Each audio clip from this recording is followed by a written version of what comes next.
Hello, welcome to the Raw Review, 6th of November 2020. I'm joined by Faked It Ellie. How are you today?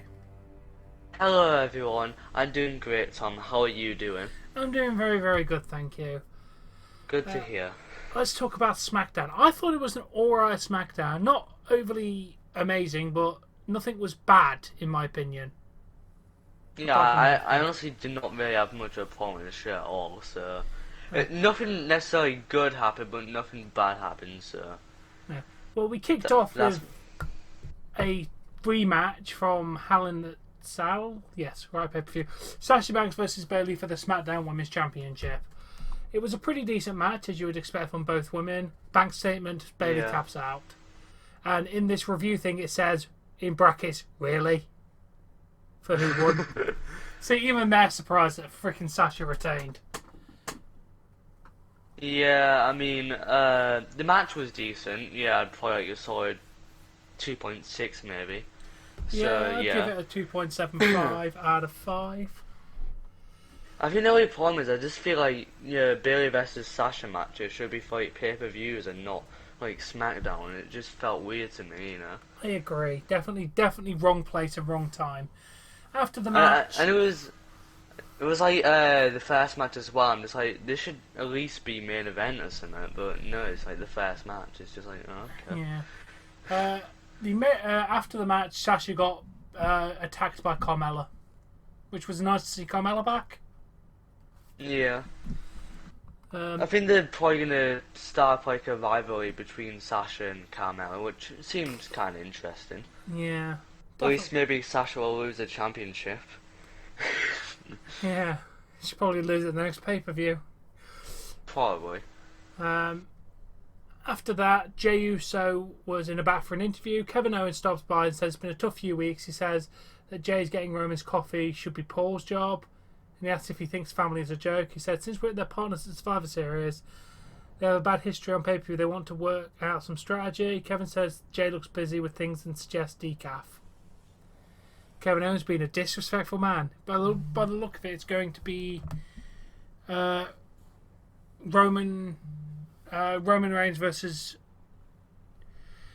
Roman Reigns versus Kevin Owens going forward. Yeah. Should be a good rivalry. Sounds a bit interesting. Yeah, it should be good. Should be. Unless WWE ruins it, like, they ruin everything. Of course. We then had the actual Jay interview talking about family and Daniel Bryan doesn't matter because he's not family. And then he starts. Paul's like, Roman needs you, and it's like, you better be there. It was an alright interview. Yeah, it was decent. Nothing much happened though. It was just basically Jay just saying, "Oh yeah, but what's important is family." It's like nothing much else happened really, so it's very decent. We then go to Rey Mysterio in the back trying to call Aaliyah Mysterio. Dominic shows up and like, I've not seen her. You need to go get ready for your match. And then Baron Corbin attacks him. Oh yes, Bin attacked him. Yes, yeah. Bin. It was fun seeing Rey Mysterio get his ass kicked in. No, it wasn't. Yeah, I guess it's alright. Yeah. Then Roman walks out with Paul Heyman, and Roman asks why was Jay talking to Kayla. Jay says he was doing an interview. Roman says there's a chain of command. You talk to me, but if I'm not available, talk to Paul. He was then asked about Kevin Owens. He's like, they were just joking. Like, he was disrespecting you. He was disrespecting me, and he was disrespecting our whole family. Jay's like, I will handle it, Roman. And then he asked Paul if he knew about this, and he said, I only knew when it was happening. He's like, you have to handle everything so I don't have to. Find Adam Pearce and handle this Kayla problem. So Roman's very protective over his family. This was a really good segment, in my opinion. Definitely showing that Jay is willing to step up for Roman and Roman's willing to take charge. It definitely. Yeah, I'm surprised that they've actually like keeping this like whole like storyline really good though.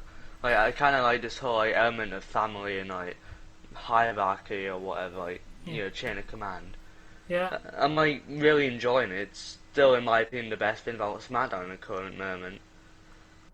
So yeah, it's actually interesting, and on Raw there's like nothing interesting really, apart from maybe the Fiend stuff, but that's not going on too much anymore. No, they've got a good story with this. We then move to our Yeah. qualifying match for Survivor Series. Rey Mysterio, who's been injured by Baron Corbin, versus Baron Corbin. Seth makes his way, kind of causing a distraction, but in the end, Rey Mysterio lost. Yeah. Because Aaliyah came out for some reason with Buddy Murphy. I don't know why they came out. But it cost Rey the match. Match was meh. It was what it was. Yeah, the match. It's like we're gonna say that I'm gonna say this so I want to show most of the matches were just meh. The segments were good, but the matches were just meh. Yeah. So yeah, this will be like a 2.5. I enjoyed the first match more than 2.25. this one. Yeah, this match was just could have been better. We then go to Ruby Riott versus Natalya versus Zelina Vega in a qualifying match for Survivor Series. Natalya puts a sharpshooter on Zelina Vega. Ruby Riott then gets a crossface on. Natalya releases a sharpshooter for some bloody reason. I don't get why. And then Zelina Vega taps out. I think she's going to get a Ruby Riott off or something, and then, you know. She could have done it from her position with a sharp. She could have just dropped the legs and took at Ruby Riott without having to walk away from her. It made no sense when Natalya dropped it, but Ruby Riott won. Yay? No, I don't know. I don't care. Yeah, I don't think anyone cares.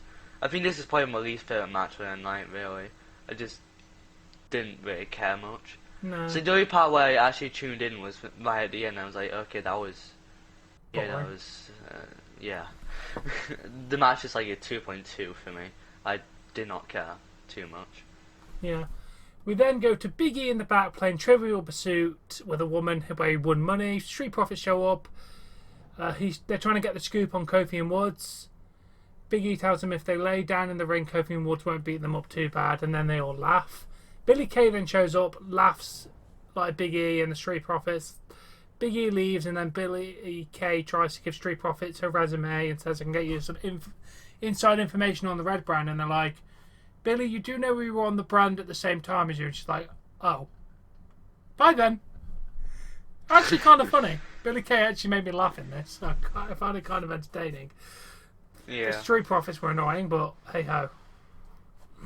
Yeah. The most I could gather of the segment was just everyone laughing. That just described my life just in one segment. In one wrestling segment, my entire life was described, so yes. This is a 10 out of 10 for me. We then go to Otis versus Seth Rollins, qualifying for the Survivor Series. Buddy Murphy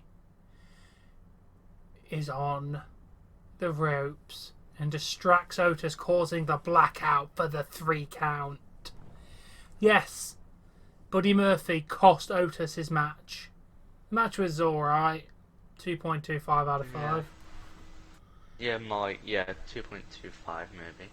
Match was meh. Yeah, but the main important thing is at best. It was very meh. The best thing was Buddy Murphy walked in the back. Seth's like, did I see what I saw tonight? I think I saw this. Did I see it? Buddy then points to Seth and says, Messiah. Points to himself and says, disciple. And Seth's like, I knew you would see the light. And the Mysterio family would never accept you. Welcome back home. Ellie then shows up, pushes him, and like, what the hell are you doing? Why are you doing this after I defended your family? To my family. And he's like, trust me, this is for the greater good. Is Aaliyah going to get caught up in all this Messiah stuff? I hope so. Because this storyline is going on a straight track and I'm enjoying it right now. Yeah, there's like the 2 good storylines in Smackdown.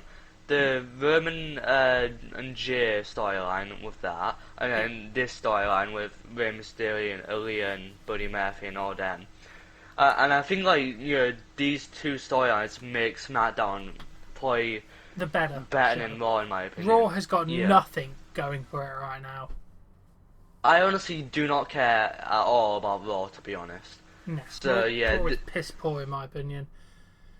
Then we have a Lars Sullivan sit-down interview again, talking about being bullies and bullied people and being intimidating and making people eat whatever he wants. Didn't he say this last week, though? Basically, yeah. You know what? I don't care. I really, really don't care about Lars Sullivan. To be honest, I know he's a heel, but he just came off as a massive bellend. He didn't come off as a heel, he just came off as an asshole. He really did. And not in a good wrestling kind of way. I just think Lars Sullivan should just be like, not doing segments or promos at all. He's just meant to be there, like, some silent guy that's like a monster, kind of like that. But these segments, I just think, kind of ruined his character for me. I'm just like, okay, well, that happened.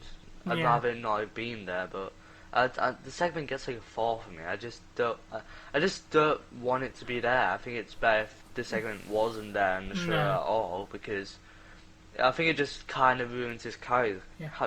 Do you know what they're trying to do with this? Do you remember Mankind segments? Mankind did segments with Jim Ross back in the day to kind of explore his character. They're trying to do that again, but it's just not working. I see where they're coming from with it, but Lars Sullivan's just coming off as weird, not a sadistic maniac like they're trying to make him. He just doesn't have the same appeal Mankind has.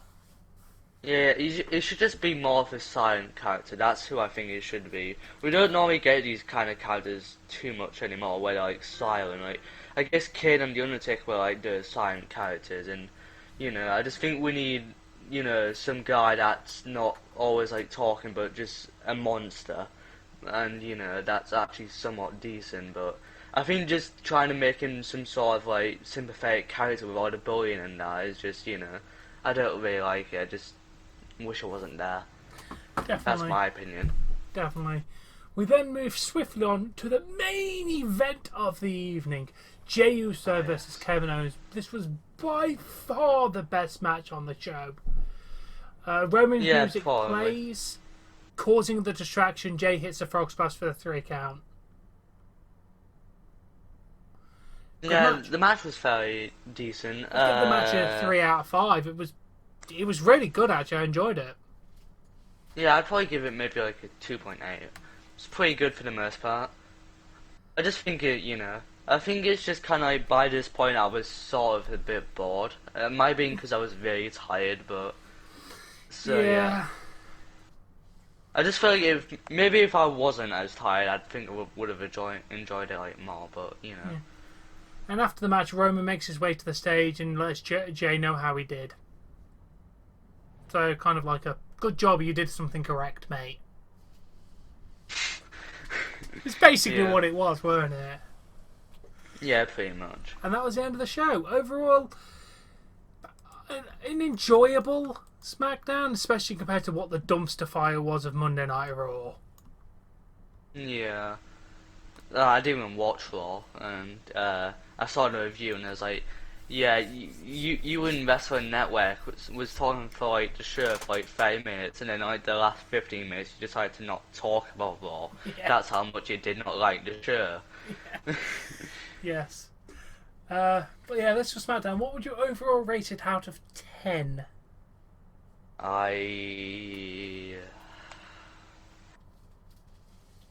What would you rate out of 10? I'm just going to give it an average score of 5 out of 10. It wasn't bad. It wasn't good. It was average. I'd say maybe a 6.2 out of 10. I quite enjoyed it. This didn't make me embarrassed to like wrestling. Raw made me really hate it. Yeah, I liked all of the segments apart from the last Sullivan one, but I think the segments made this show again, because the Buddy Murphy stuff was good. The wrestling was decent. It wasn't good, but it was decent. And then the segments were great, but Yeah. I think it's just the storylines that have actually got me intrigued into watching SmackDown. Which is why I'm actually somewhat enjoying the show. Yes. Somewhat. Definitely. Now, we just have some more breaking news. Ellie Langford has officially declared that she's glad that she left Earth because the US presidential election is an abomination, and she wishes EA would murder it like they murdered her. Yeah, that's exactly what I think. See? get a relevant Ellie Langford quote in here. But yeah, this was our review. Tomorrow there will be a review for New Japan, Power Struggle, and Full Gear. One featuring Ellie and the other one just being me because no one's going to be around to watch Power Struggle. So I'm going to have to be on my lonesome for that one. Oh well. At least I'll be there for the Full Gear. AEW one, right? Yes, I'll have a link. Full Gear, yeah. Yeah, I mean, it's 3:30 in the morning, and the wrestling New Japan starts at 8 o'clock. So 4.5 hours to go. Oh my god. Yeah, I know. But yes, honestly, like, share, subscribe, and we shall catch you all tomorrow evening. Good night and goodbye.